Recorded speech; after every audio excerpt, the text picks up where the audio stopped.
O ju robër të Allahut, meditoni në gjendjen e krijesave.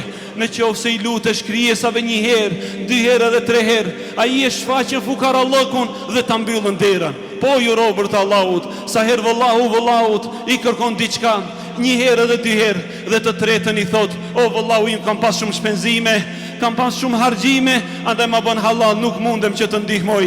Dhe e mbyllën derën në momentin kur e shfaqen fukarallëkun dhe nevojën.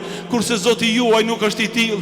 Allahu xhallahu ala gëzohet, Allahu te bareke ve teala gëzohet kur njeriu e shpeshton lutjen tek ai xhelle xhelalu. Andaj o ju robër të Allahut, para së gjithash shfaqja varfërinë dhe fukarallëkun Allahu te bareke ve teala.